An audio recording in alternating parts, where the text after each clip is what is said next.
Hello Gemini, Sun, Moon, Rising, and Venus signs. Kamusta po kayo? Sana po nasa mabuti kayong kalagayan. Welcome back po sa Star Tarot. Kung bago po kayo rito, welcome na welcome din po kayo. Thank you po sa inyong support. I truly appreciate it and God bless you all po. Tignan natin ang mga messages ninyo for November 12 to 18. Unahin natin ang mga trinkets.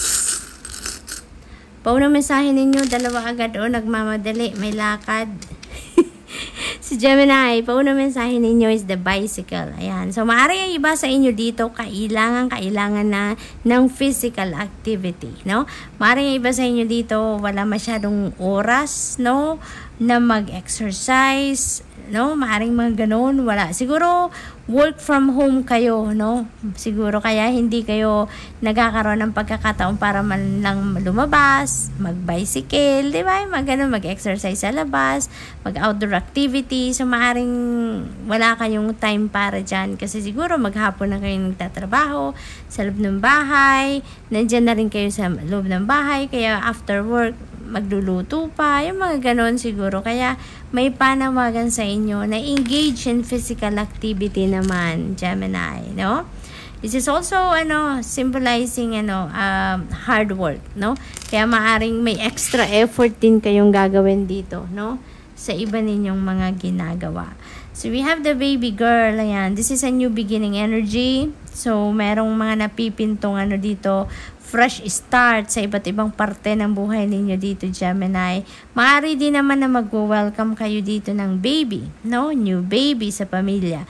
Maaring may new member, no? Sa pamilya na dadating. Maaring ganun din ang sitwasyon dyan for some of you. So, we have Stingray. Ayan. So, there is change na mangyayari talaga. Siyempre, pag may nagbabago, merong magsasara, merong mag-i-end na chapter dahil meron din magsisimula, no? So, yun ang mga pagbagong ganap dito.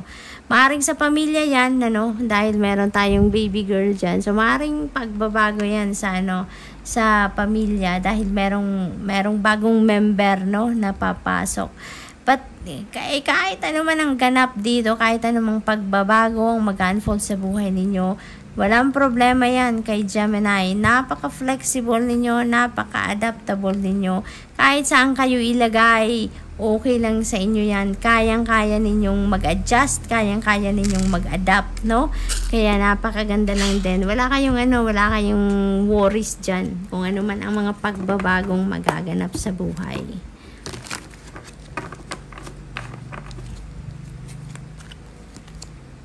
We have number 37, third chakra. Ito yung inyong solar plexus, no? Ang napipick up ko dito, meron kayong dito, determinasyon. Parang meron siguro kayong mga unfinished business, no? Nung mga nakaraan, Gemini, na maring ngayon, bibigyan nyo na ng oras yan. Bibigyan nyo na uli ng panahon para ipagpatuloy ninyo at nang matapos nyo na yung mga, kung ano man ang mga unfinished business na yan, So, tingnan natin kung ano pa. We have 33, door to romance. Ayan. So, new beginning energy. Pinag-uusapan natin kay baby girl. Kanina, ito na yon. Dito pala yan sa relationship ninyo. So, romantic relationship, no? Maring merong papasok ng bagong relasyon. Ang iba sa inyo dito, Gemini, new love connection is coming up for some of you. Maaari din naman ito. Ang napipick up ko din dito, second chance. So, maaring ang iba sa inyo dito is giving a second chance or another chance sa person ninyo. Maaring meron ditong hindi magandang ganap sa person ninyo, with you and your person recently, at ngayon parang magkakaayos na kayo dito, may reconciliation at magbibigay kayo ng another chance sa person ninyo, no? So yun din ang ganap dito for some of you. We have number 33, that is a master number 33, that is a very powerful number.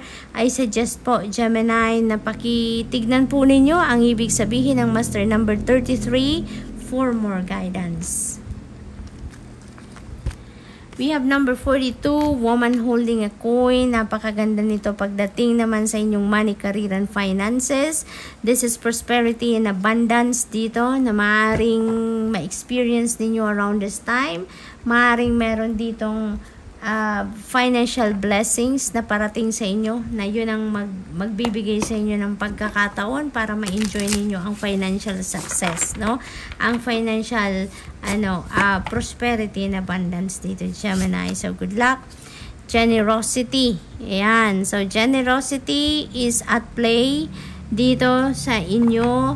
Maaring maaring may mga blessings talaga kayo, biyayang parating, at hindi nyo lang yan ikikip para sa sarili ninyo, no?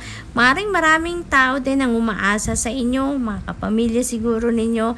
Kaya kayo, very generous kayo. Kahit anong meron kayo, energy, oras, resources, kahit anong meron kayo, parang lagi kayong bukas sa pagbibigay, sa pag-share ng kung ano ang meron kayo. Parang nasa DNA nyo na yan, Gemini, yung pagiging generous, no? Yung ganon.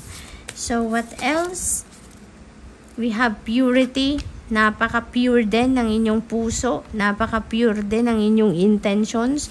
Kaya naman may mga blessings din kayong parating, no? Lagi kayong yung nakikita ko dito, kung ano ang meron kayo, hindi ninyo matiis na hindi ninyo yan i-share sa ibang tao, no? Parang yung ninyo, yung parang yung liwanag din ninyo dito, no? Yung light ninyo, ginagamit din ninyo yan, i-share din nyo yan sa iba. You're shedding your light sa ibang tao nang sa gayon makatulong kayo in any way, no? In any way talaga, very generous kayo. And even yung radiance ninyo, yan, lagi ninyo yung pinapaliwanag, lagi ninyong pinapalabas yan nang sa gayon makatulong kayo sa maraming tao, sa mga taong nasa paligid ninyo, kapamilya ninyo o hindi. 'Di ba? Parang gusto ninyong kung ano na i-experience ninyong ginhawa, ganun din na ma-experience sa mga taong nasa paligid ninyo. Yun ang nakikita ko dito sa energy na ito. Letting go, spirit guardian of autumn. Ayan, fall season. Para sa iba sa inyo dito, Gemini. Maaring nakatira kayo ngayon sa lugar din talaga, no, na fall season na. Maaring nandun na kayo sa Americas, yung mga areas na yan, parating na ang winter sa inyo. Kaya na ngayon, letting go season na, kumbaga, purging season na para sa inyo, no? Maaring din ito, mga bagay, tao, o mga sitwasyon, no, ang maaaring pagdesisyonan ninyo ditong iwanan na, no? Meron na kayo ditong isasarang chapter sa buhay ninyo at meron na kayong pagkakataon dito na mag-welcome ng bago, mag-welcome ng bagong sitwasyon, bagong tao, mga bagong opportunities, kaya you need to let go of something nang sa gayon magkaroon kayo ng room sa sarili ninyo para makapag-welcome kayo ng mga bagong pangyayari, bagong sitwasyon, no? So yun, so may mga kayo ngayon, may mga ipopurge kayo ngayon sa buhay ninyo.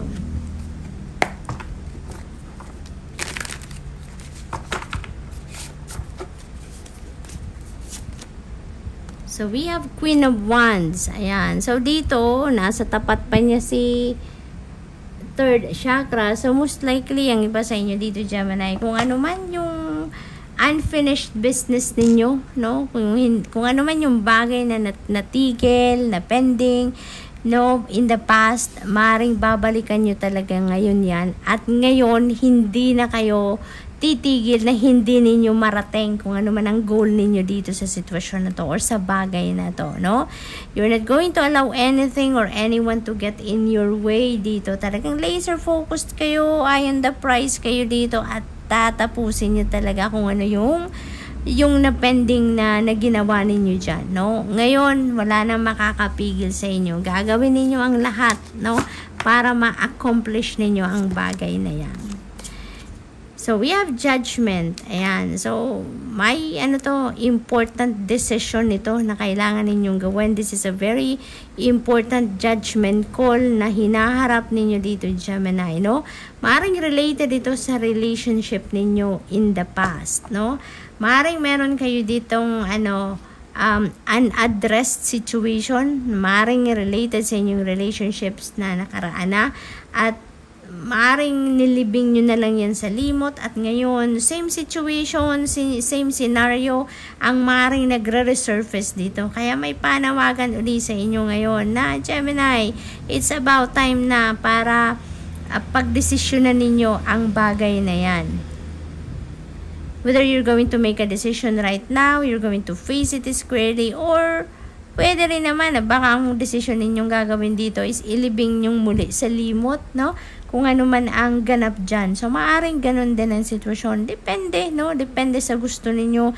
Depende sa nararamdaman ninyo. But there is an important judgment call dito na kailangan ninyong harapin. Dahil, kung ano man din ang maging desisyon ninyo dito, Gemini, harapin ninyo to, solusyonan ninyo, or i-ignore ninyo.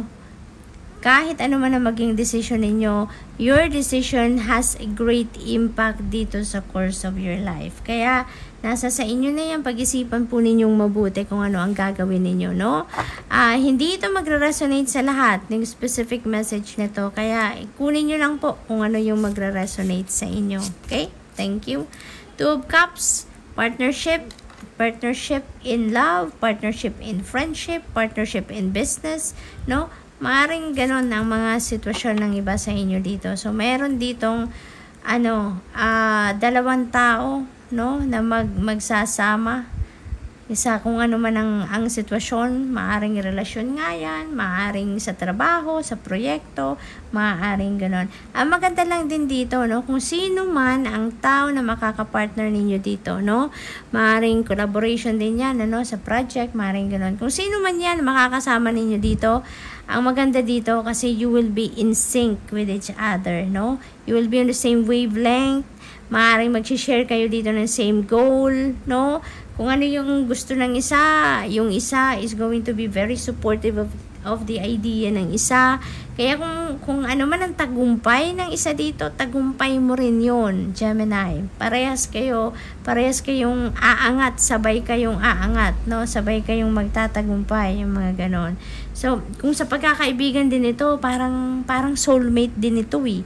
Maaaring ma-meet na ninyo dito yung soulmate na magiging kaibigan ninyo, magiging best friend ninyo, maaaring ganun din ang ganap dito.